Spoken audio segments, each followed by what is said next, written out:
तो क्या भगवान स्वीकार करेगा? भगवान ऐसा स्वीकार नहीं करे। फिर निवेदन है, बरसाती मेंढक मत बनो रे, अच्छे से सेवा करो, थोड़ी करो पर अच्छी करो, घर से पानी लेकर जाओ।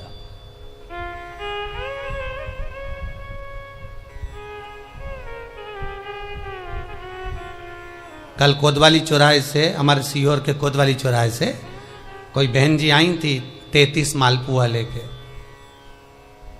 कहे गुरुजी संकल्प करा दो। हमने कहा पानी लाओ। तो क्या तुम्हारे यहाँ नहीं है? हमने कहा हमारे यहाँ तो कुआं है, लिया। चावल लाओ। तो क्या गुरुजी पूजन मंडप में होंगे ना चावल जरा सा। हमने कहा वापिस घर जाओ, निकलो। कितनी बार भागवत सुनी?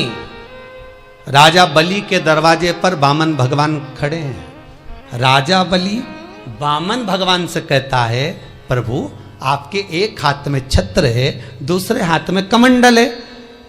तो राजा बलि कहता है आपके कमंडल का जल दे दो, मैं संकल्प छोड़ देता हूं। वामन भगवान कहते हैं राजन अगर मेरे कमंडल का जल लेकर तू संकल्प छोड़ेगा तो वो संकल्प मान्य नहीं होगा, तुझे स्वीकृत नहीं होगा। किसी की लगी लगाई थाली में से कुंकू चावल चढ़ा दोगे तो कुछ मिलना है क्या? अरे बोलो तो। विष्णु पुराण में तो यहां तक लिखा है कि किसी का लगा हुआ दिया, किसी का दिया मंदिर के अंदर रखा था, तुमने अपना डब्बा खोलकर बत्ती निकाल कर उसके दिए में रखकर जला दी और सोच रही है कि मैंने खूब बड़ा काम कर दिया, तो उसका तो फल ही नहीं मिला। विष्णु पुराण कह रही है खुद का दिया, खुद की बाती, खुद का दीप अगर जलाती तो फल मिलता। किसी मंदिर में तुम रोज डब्बी लेकर जाओ, बत्ती लेकर जाओ, मना नहीं है, पर उस मंदिर में पहले से 5 दिए, 7 दिए, 11 दिए तुम रख कर आओ तो जलाओ। दूसरे के रखे हुए दिए में 50 बार बाती जला कर आना, उसका कोई फल नहीं मिलने वाला, उसका कोई फल नहीं है हमारा।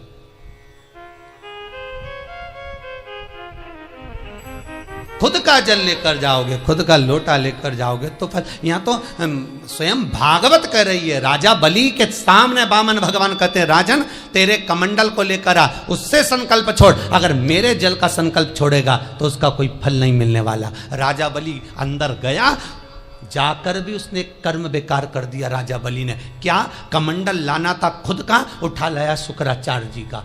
शुक्राचार्य जी का कमंडल उठाकर लाया, इसलिए शुक्राचार्य जी कमंडल के अंदर जाकर बैठ गए। एक आंख लगाकर देखते रहे, जल बाहर नहीं निकलने दिया शुक्राचार्य जी ने कि मेरे कमंडल का जल कैसे निकल जाए भला। फिर भी राजा नहीं माना, तब एक कुसा खींचकर उसकी टोंटी में दी तो शुक्राचार्य जी की आंख फूट गई। शुक्राचार्य जी ने कहा राजा बलि तू जान नहीं पाया, मेरे कमंडल का जल लेकर गया और मेरी आंख फूटी है, मैं तुझे श्राप देता हूं कि तू सत्ता से विहीन हो जाएगा। राजा बलि की पूरी सत्ता चली गई, पूरी सत्ता मात्र कमंडल के जल के कारण चली गई। तो आप अगर दान करने जा रहे हो, आप कन्या दान करने जा रहे हो, आप गौ दान करने जा रहे हो, आप वस्त्र दान करने जा रहे हो, आप मालपुए का दान करने जा रहे हो, आप स्वर्ण दान करने जा रहे हो, तो जल चावल आपका होना चाहिए, संकल्प आपका होना चाहिए, दूसरे का नहीं। इसलिए नैमिषारण्य में जो 108 शिव महापुराण की पोथी बिठाई तो वहां जो संकल्प छूटा आपके घरों में छुड़वाया, घर के अंदर। और 15 अक्टूबर को जो शिवरात्रि का उत्सव रात्रि को 9:20 से 10:20 पर इसी टीवी चैनल पर जो हम कराएंगे, उसका संकल्प आप अपने घर में बैठकर छोड़ना, यहां नहीं, अपने घर में। और अगर कोई यहां आता भी है तो साथ में पानी की बोतल लाओ, चावल लाओ, पूजा की थाली लाओ, फिर बैठो। अपना संकल्प अपना होना चाहिए, उसका फल हजारों गुना प्राप्त होता है।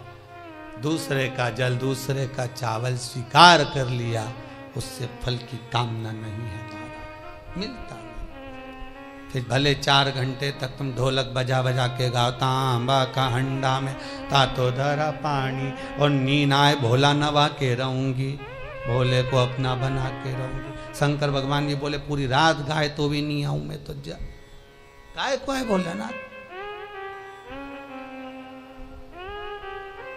शिव को मनाने के लिए आडंबर की जरूरत नहीं है, शंकर को मनाने के लिए बहुत साधना करने की भी जरूरत नहीं है। शंकर तो कहते हैं 3 बार ताली बजा दो, बम बम बोल दो, उतने में भी राजी हूं। पानी नी भी चढ़ाए चलेगा, ताली नी भी बजाए चलेगा, बम बम नी भी बोला चलेगा। शंकर का शिव महापुराण की कथा कहती है इतना भी ना बने तो मेरे मंदिर के सामने से निकल कर चले जा, उतने में भी कल्याण कर दूंगा। ये भी ना बने तो मेरे मंदिर का शिखर देख ले, शिखर दर्शनम सर्व पाप नाशनम। मात्र शिखर का दर्शन कर लेने पर भी मैं तेरे पाप छिन्न कर देता हूं, समाप्त कर देता हूं, तेरी जिंदगी खुशियों से भर। शिव करें उतने में भी संतुष्टि है।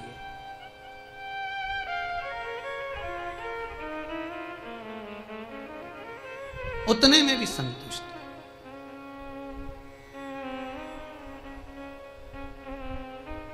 शंकर का अनुमोदन करने वाला, शिव का स्मरण करने वाला है।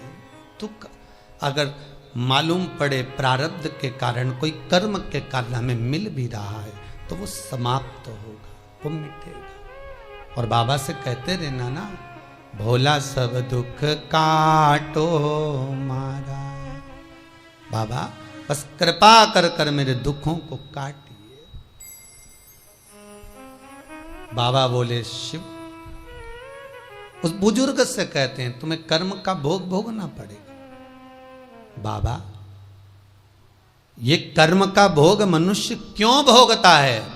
शंकर कहते हैं पूर्व में जो कर कर आए हो उसके अनुसार फल मिलता है।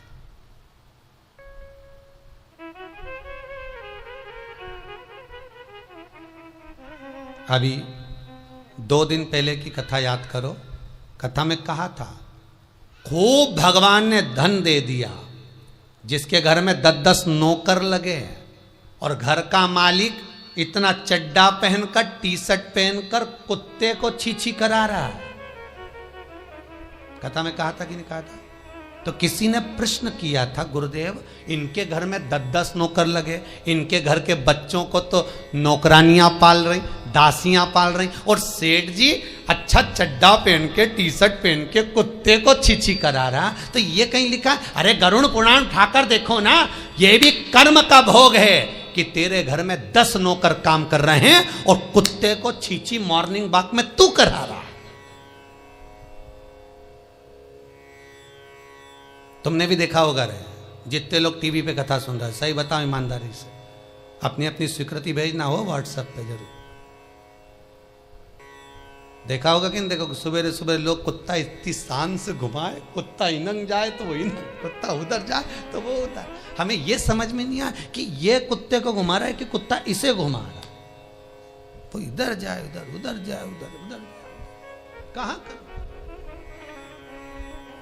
इसलिए निवेदन मत बुरे कर्म कर बंदे, वरना पछताएगा। भगवान की आंखों से तू बच नहीं पाएगा, तू बच नहीं पाएगा। कर्म का भोग भोगना पड़सी पड़ेगा, चाहे रो के भोगो चाहे हंस के भोगो। इसलिए निवेदन है खूब बढ़िया चकाचक खाओ पियो मौज करो, जिंदगी अलमस्त जियो। कितनी भी जिंदगी में दुख आए रोना नहीं, सुखी रहना, मुस्कुराते रहो, क्योंकि आखिरी में जो फोटो टंगेगा वो तो मुस्कुराने वाला ही टंगेगा। तुम भले जिंदगी रो के निकाल, फोटो में तो तुम स्माइल देते ही मिलोगे, माला टंगी रहेगी मुस्कुराते। जित्तों के घर भी जाके देखोगे तो मुस्कुराता हुआ फोटो मिलना है, रोता हुआ किसी का नहीं मिलेगा, भले जिंदगी कितनी भी रो के निकाल। चित्त वृत्ति को लगाओ भजन में, कीर्तन में, स्मरण में। जितना समय गया जाने दो, जो बचा उसको शंकर में लगा दो, शिव में लगा दो। महाराज कर्म का भोग भोगना है, गति प्रारब्ध की। दूसरी जो प्रारब्ध की गति है उसको कहा तीव्र प्रारब्ध। इसके भोग को अगर तुम भोग रहे हो, दुख आया है तो संत सतगुरु की शरण में जाकर कहो, दुख मिटेगा। तीसरा है तीव्रतम प्रारब्ध। इस प्रारब्ध में अगर बहुत ज्यादा दुख आ गया तो कुछ ना करिए, एक काम करो, एकांत में बैठकर शिव का स्मरण करिए, शंकर का भजन।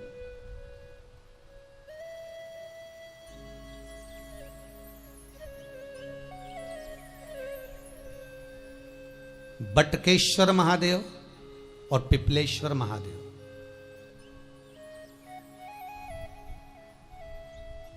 पिपलेश्वर महादेव जिस जगह पर दधीची ऋषि की धर्म पत्नी सुवार्च के सम्मुख में दधीची ऋषि के प्राण देवता ले लेते हैं, अस्थियों का कंकाल हो जाते हैं दधीची बाबा। उनकी धर्म पत्नी रोती हुई अपने पेट पर पत्थर मारती है गर्भ को नष्ट करने के लिए। वहां शंकर भगवान प्रकट होते हैं पीपल के पेड़ के नीचे। शिव जी का नाम पिपलेश्वर महादेव हुआ। जो बालक पीपल के पेड़ के नीचे जन्मा उसका नाम पिपलाद हुआ। दो महादेव अपनी पुस्तिका में लिख कर रख लो, एक बटकेश्वर महादेव और एक पिपलेश्वर महादेव। अदालत में कोई कार्रवाई चल रही है, अदालत में कोई केस चल रहा है, अदालत में कोई बात चल रही है, नहीं जीत मिल रही, नहीं विजय मिल रही, हार गए, पेशियां लगा लगा कर एक बार बड़ के पेड़ के नीचे बालू मिट्टी का शिवलिंग बनाकर उसकी पूजन करो। पूजन अर्चना कर कर दही 3 चम्मच नाम लेकर चढ़ाओ जिसके साथ केस चल रहा है, और 3 चम्मच दही चढ़ाकर उस दही को उठा लो और रुमाल पर उसके छापे लगा लो, सफेद रुमाल पर भगवान शंकर की पूजा अर्चना कर कर जल में विसर्जन कर दो बटकेश्वर महादेव का नाम लेकर, और उस रुमाल को घड़ी बनाकर रख लो। अगली पेशी जब हो उसको साथ लेकर जाओ, केस जल्दी निपटेगा, विजय प्राप्त होगी। मात्र 3 सोमवार करिए बटकेश्वर का स्मरण। उसी तरह पिपलेश्वर महादेव, कितनी भी बड़ी जिंदगी में रोग हो, चाहे कैंसर जैसा हो, लीवर हो, किडनी हो, कितना भी बड़ा रोग हो, भगवान पिपलेश्वर महादेव का स्मरण करिए। पीपल के पेड़ के नीचे शंकर भगवान के शिवलिंग का निर्माण कर कर उसकी पूजन अर्चना करिए, उस पर शहद चढ़ाइए। पीपल का वृक्ष, आंवले का वृक्ष, शमी का वृक्ष, बेलपत्र का वृक्ष, ये औषधि पूर्ण है महाराज। डॉक्टर ने कह दिया डायलिसिस कराना जरूरी है, तो एक बार इस शिव महापुराण का उपाय जरूर करना। डायलिसिस कराने से पहले 5 छोटे छोटे पीपल के पत्ते लेना, शंकर जी का शिवलिंग का निर्माण पीपल के पेड़ के नीचे करना। मट्टी का पार्थिव शिवलिंग निर्माण कर कर उसकी पूजन कर कर बेलपत्री 5 चढ़ाकर 5 पीपल के पत्ते, 5 शमी के पत्ते शंकर पर चढ़ा देना। आरती पूजन करना, शमी का पत्ता बेलपत्र छोड़कर 5 पीपल के पत्ते उठा लेना। जिस व्यक्ति को डायलिसिस का बोला है उस व्यक्ति को 5 पत्ते पीस कर छान कर पिला देना। 3 दिन बाद फिर जाकर डॉक्टर को चेक करवाना, डॉक्टर डायलिसिस का मना कर देगा, लीवर किडनी अपना काम करना प्रारंभ कर देगा। पिपलेश्वर महादेव की पूजन, पीपल के पत्ते की औषधि जीवन का सुख दे जाती है। कोई पिपलेश्वर महादेव सहज नहीं है महाराज।